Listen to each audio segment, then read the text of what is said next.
Sir Mahanadu కూడా short చేస్తామంటున్నారు. Mahanadu మొదలుపెట్టేది కూడా కడప నుంచి అంటున్నారండి. ఎందుకని కడపను ఎంచుకొచ్చండి ఇప్పుడున్న టీడీపీ పార్టీ? మహానాడు ఇప్పుడు మొదలు పెట్టడం ఏంటి? మహానాడు ఎప్పటి నుంచో రామారావు గారి దగ్గర మొదలు పెట్టారు. కడప నుంచి, కడప ఆంధ్రప్రదేశ్ రాష్ట్రం లేదా ఏంటి? ఆంధ్రప్రదేశ్ రాష్ట్రంలో ఒక నియోజకవర్గం కదా. తప్పే ఉంది దాంట్లోని. అంటే అది వైఎస్ఆర్ కంచుకోట కడప. ఏమంటే వైఎస్ఆర్ ఏం సపరేట్ రాష్ట్రం చేయలే. సార్. వైఎస్ రాజశేఖర రెడ్డి గారు ఊరు పులివెందుల, కడప జిల్లా. అలాగే ఆయనది కూడా రాయలసీమ జిల్లానే. చంద్రబాబు నాయుడు గారిది కూడా రాయలసీమ జిల్లానే. ఆ ఎవరైనా ఆంధ్రప్రదేశ్కే ముఖ్యమంత్రి ఉండేవారు. ఈయన ఆంధ్రప్రదేశ్కి మాజీ ముఖ్యమంత్రి, ఆంధ్రప్రదేశ్కి ముఖ్యమంత్రి కదా.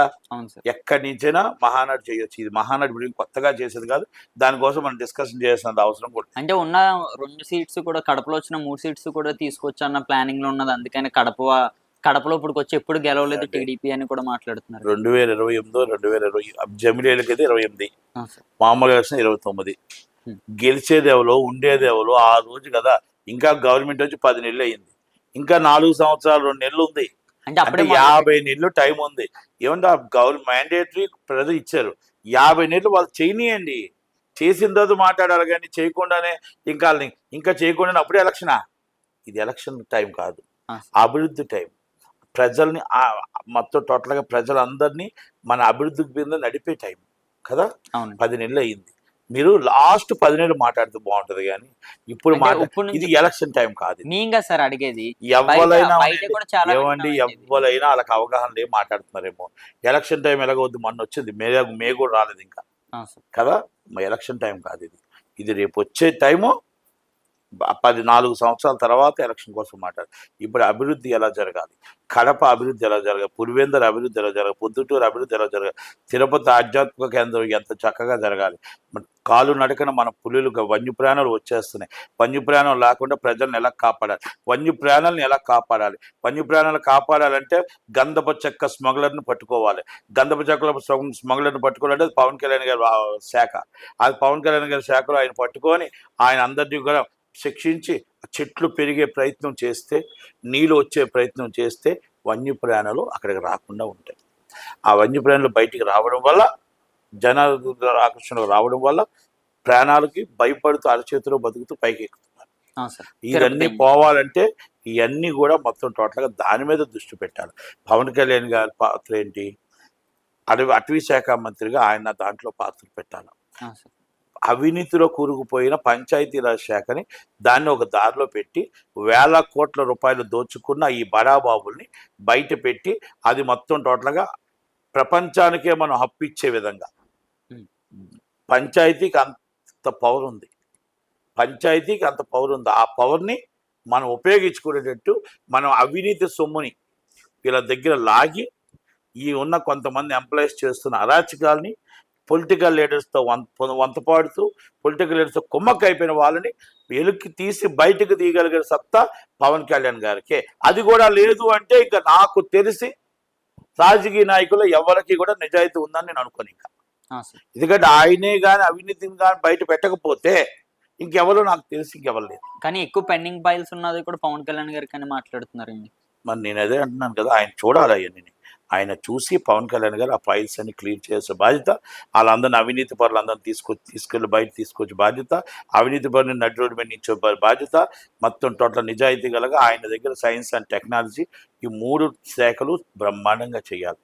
అలాగే లోకేష్ గారి దగ్గర ఐటీ, విద్య ఇవన్నీ కూడా బ్రహ్మాండంగా ఆయన అభివృద్ధి చెందితే ఈ రాష్ట్రం అభివృద్ధి పట్ల నడుస్తుంది. అంతే కదా.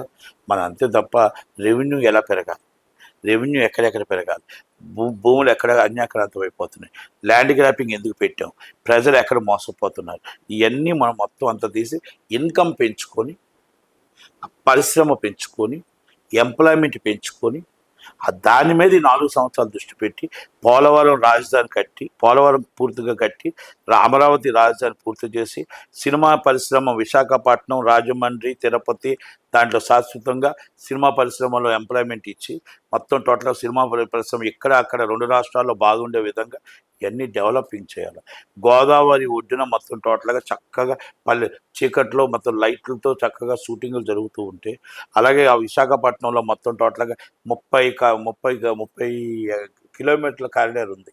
ప్రపంచంలో ఎక్కడా లేదు. 30 కిలోమీటర్ల కారిడార్ బీచ్ రోడ్డు ఉంది మనకి. బీచ్ అండి. ఆ బీచ్లో మన డెవలప్ చేసి ఆ డెవలప్ నుంచి అందంగా షూటింగ్లు జరిగే విధంగా రుషికొండ, కైలాసగిరి, సీలేరు, పాడేరు, అరకు, చింతపల్లి, మొత్తం టోటల్ యానాము ఇలాంటివన్నీ ఉన్నాయి.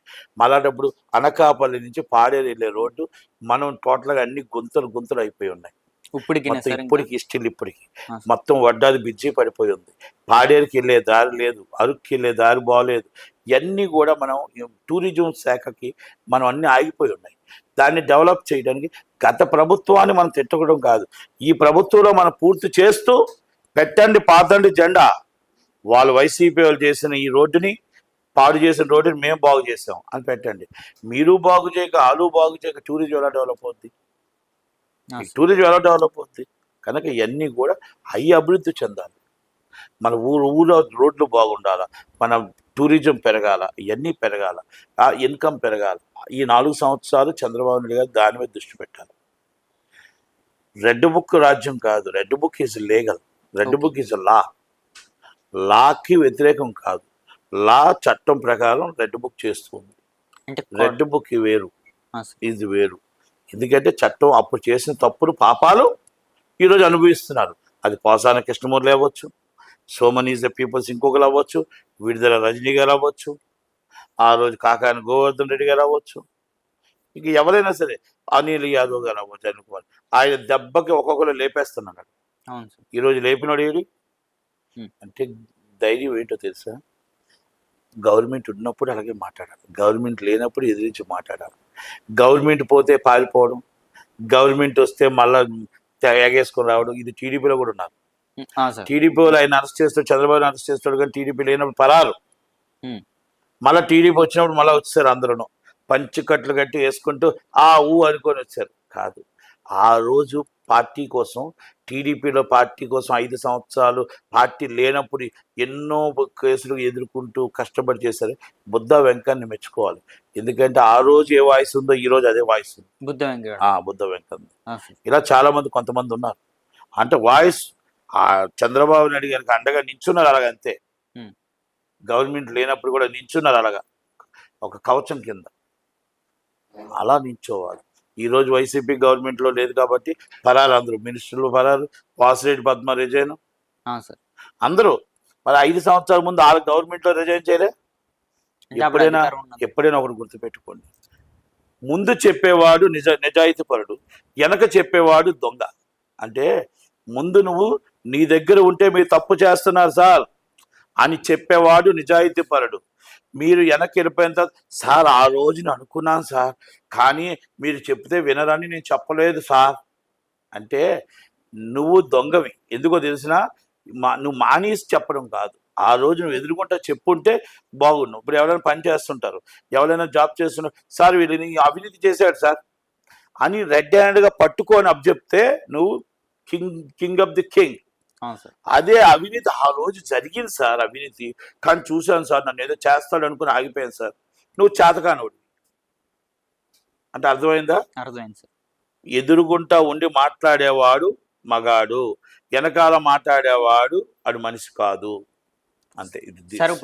అది చంద్రబాబు నాయుడు గారికి అర్థమవుతుంది, పవన్ కళ్యాణ్ గారికి అర్థమవుతుంది, జగన్మోహన్ రెడ్డి కూడా అర్థమవుతుంది. సార్ ఇప్పుడు కొడాల నాని గారికి హార్ట్ ప్రాబ్లం కూడా కేవలం రెడ్ బుక్ వల్ల వచ్చిందని కూడా విమర్శలు చేస్తున్నారండి.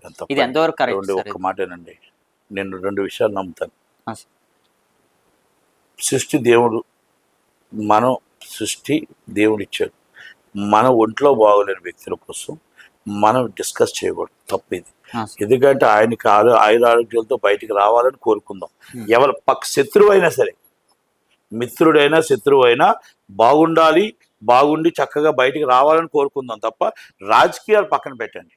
ఈ రాజకీయాలు తప్పిది. ఈ రాజకీయాలు నేను ఏ పార్టీ ఉన్నా సహించను. ఎందుకంటే హెల్త్ బాగోలేనప్పుడు కానీ ఇంకోటి కానీ అయినప్పుడు మనం వాళ్ళకి సంఘీభావం ఉండాలి తప్ప ఎట్టి పరిస్థితుల్లో పాపం జరిగి. ఇప్పుడు ఇందాక ప్రవీణ్ పగడాల గారికి ఒక ఆమె ఏదో ఎవరో పాట పాడింది, పగడాల పగిలిందా అని. అంటే అది హిందూ ధర్మాన్ని ఆలోచించింది ఆమె. హిందూ ధర్మం జై శ్రీరామ్ అని చెప్పి ఆమె పాట పాడటం వల్ల ఏమైందంటే హిందువులు మొత్తం అందరు మనోభావాలు దెబ్బతీసింది ఆమె. చనిపోయిన వాడు దేవుడు, ఎవరైనా సరే మేబీ దాంట్లో చనిపోయిన వాడికి మతం కులం ఉండదు, సార్. దేవుడితో సమానం. దేవుడి దగ్గరికి వెళ్ళారా అంటాం మనం. అవును. అలాంటప్పుడు ఒక చనిపోయాడు వ్యక్తి ఎలా చనిపోయాడు అనేది అడుగుతుంది వ్యక్తులు. నువ్వు ఈ విధంగా ఏళన చేసి పాట పాడితే అది నిన్ననరు.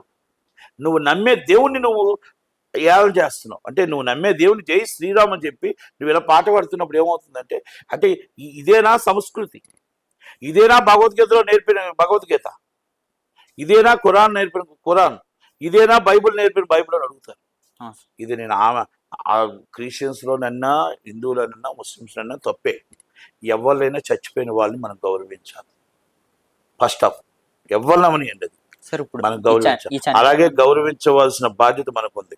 కొడాల నాని గారు బాగుండాలని, ఆయన ఆయుధాలతో బయటకు రావాలని, చక్కగా హ్యాపీగా ఉండాలని కోరుకుందాం. రాజకీయాలు తర్వాత మాట్లాడదాం. సార్ అలాగే ఇప్పుడు పోసాని కృష్ణమురళి గారు మళ్ళీ కెమెరాల ముందుకు వచ్చి ప్రశ్నిస్తానని కూడా మాట్లాడుతున్నారని కొన్ని ఛానల్స్ లో ప్రచారం చేస్తున్నారు. ఇది ఎంతవరకు నిజం అనుకోవచ్చు? చేతకానోళ్ళు ప్రశ్నిస్తే ఏంటి, చేతకానోడు ప్రశ్నించకపోతే ఏంటి? దమ్ముంటే ప్రశ్నించమని ప్రశ్నించు. నువ్వు తిట్టినందుకు నీకు ఆల్రెడీ అయిపోయింది. తిట్టావు అంటే నువ్వు అసభ్యకరంగా మాట్లాడావు. ప్రశ్నించే హక్కు ప్రతి వాళ్ళకి ఉంది. నువ్వు మాట్లాడే హక్కు ప్రతి వాళ్ళకి ఉంది. ఏ పార్టీ అయితే నాకు వద్దు శాశ్వతంగా రాజకీయం తప్పుకుంటాను వాళ్ళే నీకు భిక్ష పెట్టారు, వాళ్ళే నిన్ను బయటకు తీసుకొచ్చారు. ఈరోజు ఆ పార్టీ కోసం కష్టపడు, ఆ పార్టీ కోసం మాట్లాడు. అధికార పార్టీ తప్పులు చేస్తే ఎదిరించు, అధికార పార్టీ తప్పులు చేస్తే మాట్లాడు, ప్రశ్నించు. తిట్టడం కాదు, ప్రశ్నించు. అంటే నువ్వు తప్పు చేస్తే ప్రశ్నించమని చెప్పారు, తిట్టమని చెప్పట్లే. వాళ్ళ భార్యల్ని వాళ్ళ పిల్లల్ని తిట్టమని చెప్పలే. నువ్వు లాస్ట్ టైం చేసిన తప్పు నువ్వు చేస్తే నీ కర్మ అది. అంటే ఎదుటి వాళ్ళని రాజకీయంగా ఎదుర్కోవాలి. ఇప్పుడు మేము మాట్లాడుతున్నాం, మేము అందరితోనే మాట్లాడుతున్నాం, అందరితోనే ఫ్రెండ్షిప్ ఉంటుంది, అందరితోనే మంచి ఉంటుంది, చెడు ఉంటుంది. కానీ ఈ రాజకీయ నాయకుడు ఫ్యామిలీస్ని ఎదిరించడం తప్పది. మరి రాజకీయంగా ఎదుర్కో. ఇప్పుడు ఈరోజు చంద్రబాబు నాయుడు గారు ఒక తప్పు చేస్తే అది తప్పు అంటాం, తప్పేం లేదు.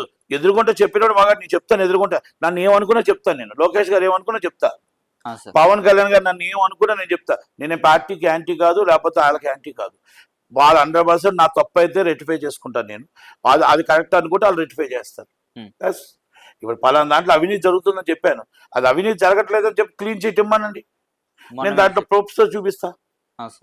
అంటే నేను ఎందుకు చెప్తున్నానంటే ఇది మనం ఎక్కడైనా సరే ఎదిరించుకుంటూ మీరు ప్రశ్నించండి, తప్పలేదు. అంటే ఫ్యామిలీని తిట్టొద్దు. మీరు రాజకీయాల్లో రావద్దని మిమ్మల్ని ఎవరు చెప్పలే, శాశ్వతంగా ఇవ్వమని మిమ్మల్ని ఎవరు చెప్పలే, రాజకీయాలతో మాట్లాడొద్దని చెప్పలే, మిమ్మల్ని ఎమ్మెల్యేగా నించొద్దని చెప్పలే, మిమ్మల్ని సినిమాలు యాక్ట్ చేయొద్దని చెప్పలే. ఎదుటి వాళ్ళ ఫ్యామిలీ కూడా మన ఫ్యామిలీ లాంటి వాళ్ళే కదా, వాళ్ళ మనసులు మన మనసు లాంటివే కదా. నీకు కష్టం వస్తున్నప్పుడు ఎంత బాధ అనిపించిందో వాళ్ళ అనేటప్పుడు కూడా అంతే బాధ అనిపించి ఉంటుంది కదా అని అన్నారు పోసాని కృష్ణమురళి గారు. తప్ప వేరే విధంగా పోసాని కృష్ణమురళి గారిని ఎవరు వ్యక్తిగతంగా ఎవరు టార్గెట్ చేయలే. కనుక ఆయన ఇప్పటికైనా మనసు మార్చుకొని నిజంగా ప్రశ్నించమనండి, స్వాగతిస్తాం. ఆయన గవర్నమెంట్ తప్పు చేస్తే ఏదున్నా ప్రశ్నించమనండి. శ్యామలా గారిని కూడా నిజం ఉంటే ప్రశ్నించమనండి. అంతే తప్ప గుంట నక్కలు ముసలి నక్కలు మాట్లాడితే మళ్ళీ తగిన బుద్ధి తగిన శాస్తి చేయాల్సి వస్తుంది. సార్ ప్రతి ఒక్కరు ఈ సూపర్ 6 ఎత్తుకుతున్నారండి. మొన్న ఉగాదికి పెట్టలేదు, ప్రతిదీ 4,000 పెన్షన్ ఇచ్చారు. మొత్తం కొంతమంది బస్సు కావాలి, ఉచిత ప్రయాణం కావాలి, అన్నీ కూడా చేస్తారు. అక్కడ బడ్జెట్ లేదు, అన్ని బడ్జెట్లు కూడా చేసుకుంటూ వస్తానన్నారు. ఈ మే లోపల కొన్ని చేసుకుంటూ వస్తారు. అవుతాయి, ఒకటొకటి 3 సిలిండర్లు ఇస్తున్నారు, అవుతాయి. అన్ని రాత్రి అయిపోతాయా? ఇందాక అన్నారు కదా మీరు, ఇప్పుడు వచ్చే సంవత్సరమే రేపు మేలో ఎలక్షన్స్ లేవు, మీకు 2029లో ఎలక్షన్స్ ఉన్నాయి. అక్కడ దాకా టైం ఉంది కదా. ఇప్పుడు నుంచి కూడా మాట్లాడుతున్నారు సార్ మహానాడు. అక్కడ ఏమండి, మీరు చిన్నపిల్లల లేకపోతే మాట్లాడిన చిన్నపిల్లల 5 సంవత్సరాలు mandatory is government, 5 years 5 years తర్వాత మాట్లాడుకోవాలి. ఇప్పుడు మాటలు కావు. 4 years అయినా అయితే మాట్లాడాలి. ఎలక్షన్ కోసం మాట్లాడే పద్ధతి కాదు, మనం మాట్లాడటానికి కాదు, మనం చిన్నపిల్లలం కాదు. ఓకేనా? వాళ్ళ గవర్నమెంట్ ఎలా డెవలప్ అవుతుందో, ఎలా డెవలప్ చేయాలో చూసుకుందాం. ప్రతిపక్షం ఉండాలి, ప్రతిపక్షం మాట్లాడాలి, ప్రతిపక్షం ప్రశ్నించాలి, ప్రజల పక్షాన ఉండాలి, ప్రజల పక్షాన మాట్లాడాలి. అది జగన్మోహన్ రెడ్డి గారు అవ్వచ్చు, పోసాని కృష్ణమురళి గారు అవ్వచ్చు, రోజా గారు అవ్వచ్చు, ఎవరైనా అవ్వచ్చు. తప్పు చేస్తే మనం మాట్లాడి వాళ్ళు తప్పు జరిగిందని చెప్పి నిరూపించాల్సిన బాధ్యత మన మీద ఉంది. కాబట్టి 100% మనం ఎదిరించవలసిన బాధ్యత ఉంది. అంతే. Thank you. Thank you sir.